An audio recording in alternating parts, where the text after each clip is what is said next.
কেন্দ্র এবং রাজ্যের সব ফসলের দামের গ্যারান্টির আইন চালু করা উত্তরপ্রদেশ এবং দিল্লিতে কৃষক হত্যাকারীদের শাস্তির দাবি, কেন্দ্রীয় কালা কৃষক আইন এবং বিদ্যুৎ বিল বাতিল করা, সার, ডিজেল, বিদ্যুৎ সহ কৃষি উপকরণের দাম কমানো ইত্যাদি দাবি নিয়ে এদিন 17 নভেম্বর জয় কিষাণ মহাপঞ্চায়েত একটি প্রেস কনফারেন্স আয়োজন করেন। কি বললেন এদিন সাংবাদিকদের মুখোমুখি হয়ে তারা, শুনে নেব।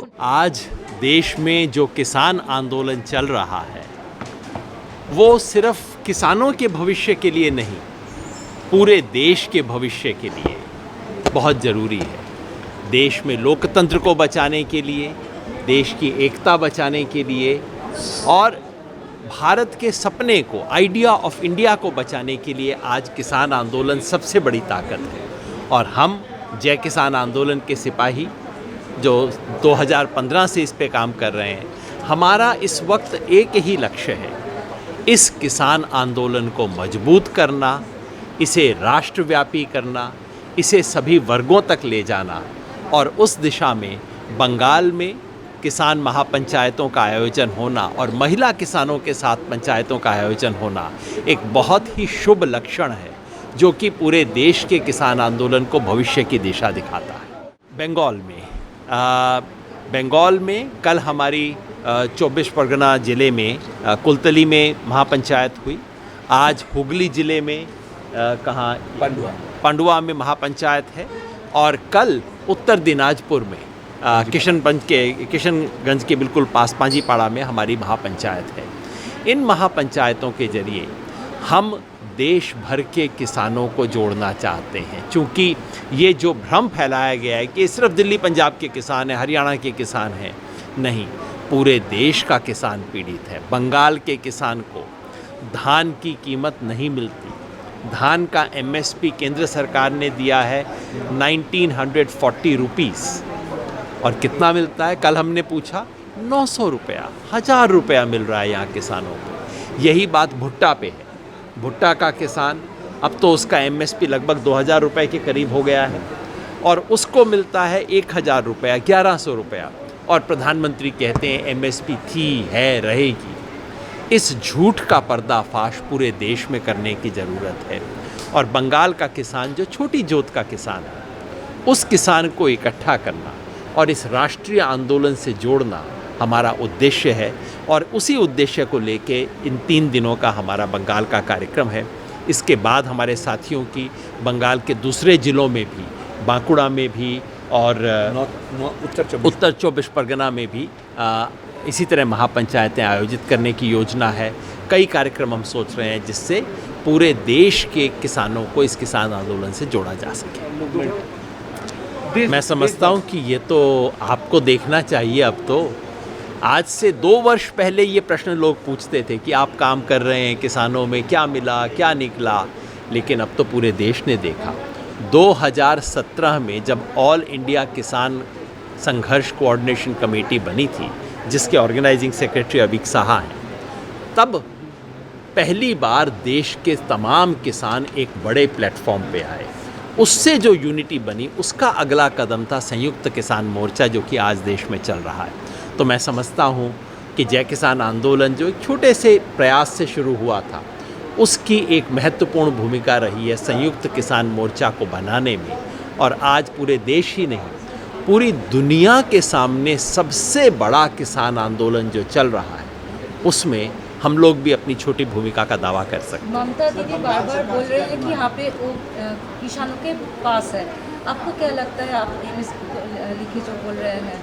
मैं हर सरकार से कहता हूँ, जहाँ बीजेपी की सरकार है वहाँ भी, और जो नॉन बीजेपी सरकार है वहाँ भी। नॉन बीजेपी सरकार जहाँ जहाँ है वो किसानों के साथ बहुत सहानुभूति व्यक्त करते हैं, किसान आंदोलन के साथ सपोर्ट व्यक्त करते हैं। मैं उनसे केवल यही कहता हूँ, आपके सपोर्ट का एक ही पैमाना है, क्या आपके प्रदेश में किसानों को फसल का दाम मिल रहा है? ये बात मैंने राजस्थान में कही 1 सप्ताह पहले। वहाँ बाजरा होता है, बाजरा बिकता नहीं है किसान का। बाजरा का ऑफिशियल रेट है 2250, राजस्थान में बिक रहा है वो 1200 रुपये में। सो मैंने कहा, अशोक गहलोत जी, आपके शब्द बहुत सुंदर हैं, लेकिन जब तक किसान को दाम नहीं मिलता तब तक इन शब्दों का क्या करें?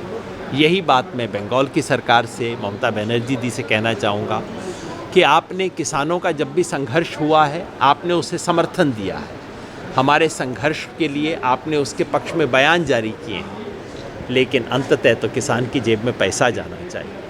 किसान को जो नुकसान हुआ, अम्फान साइक्लोन हुआ, कल तो हम सुंदरबन एरिया में थे, वहाँ के किसानों को जब तक उसकी राहत नहीं मिलती, केवल राशन नहीं, अपना लाइवलीहुड वापस लेने का उनको तरीका नहीं मिलता, तब तक केवल शब्दों का किसान क्या करे।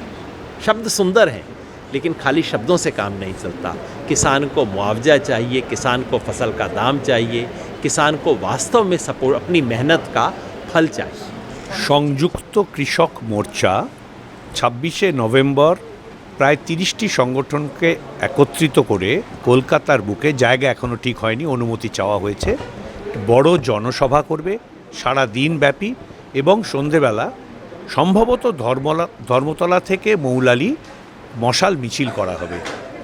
বাংলার কৃষককে আবার রাজধানীতে এনে কৃষি এবং কৃষকের যে সংকট আছে এগুলোর সম্বন্ধে অবহিত করা হবে। আপনার কি মনে হচ্ছে যে বাংলায় কি কৃষকরা বা কৃষকরা সঠিক দাম পাচ্ছে না ফসলের? আপনি কি মনে করছেন এই মুহূর্তে দাঁড়িয়ে? দেখুন, সরকারের প্রকল্প হচ্ছে ধান দাও চেক নাও। আমি বাংলার কোনো জেলায় গিয়ে এমন কৃষক দেখিনি যারা ধান দিয়েছে চেক পেয়েছে।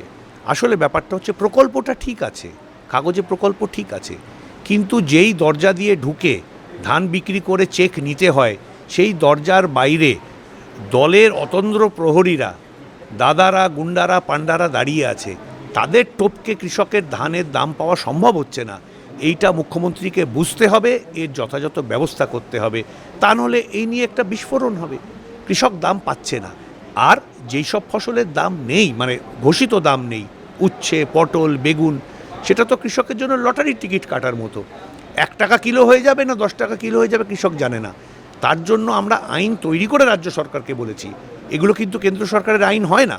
23টা নিত্য প্রয়োজনীয় জিনিসের আইন কেন্দ্র সরকার করেছে, কিন্তু বেগুন, পটল, উচ্ছে, শাকের এমএসপির আইন রাজ্য সরকারকে করতে হবে। আমরা বানিয়ে দিয়েছি, আইনটা পাঠিয়ে দিয়েছি, উচ্চবাচ্য কিছু নেই। প্রশ্ন উঠবে যে কেন তরকারির ফসল, তরকারির যে চাষি আছে তার দামের গ্যারান্টি পাওয়ার কি অধিকার নেই? আর সেই অধিকার আপনার দেওয়া কর্তব্য নয় কি? বিপণন ব্যবস্থা একেবারে নেই। যদি উত্তর ভারতের কোনো কৃষি মন্ডিতে আমরা যাই, তার ব্যস্ততা দেখব, হাজার হাজার কৃষক, হাজার হাজার কারবারি সেখানে কেনাবেচা করছে। আপনারা ক্যামেরা নিয়ে যে কোনো কৃষি মন্ডিতে যান পশ্চিমবঙ্গের, দেখবেন গরু ছাগল চড়ে বেড়াচ্ছে, সেখানে কোনো কাজ হচ্ছে না। আসলে পরিকাঠামো বানিয়ে দিয়েছেন, ঘোষণা করে দিয়েছেন, কিন্তু সেটা চালানোর মতো রাজনৈতিক ইচ্ছাশক্তি এবং প্রশাসনিক শক্তি সরকারের নেই। কৃষক, পশ্চিমবঙ্গের কৃষক বাকি দেশের সব কৃষকের মতো একই দুর্যোগের মধ্যে দিয়ে, দুর্ভাবনার মধ্যে দিয়ে দিন কাটাচ্ছে। এইটাকে ঢেকে রাখা যাবে না বেশি দিন। ক্যামেরায় সঞ্জীব বসুর সাথে রোজিনার হেমানের রিপোর্ট, 24 আওয়ার্স টিভি।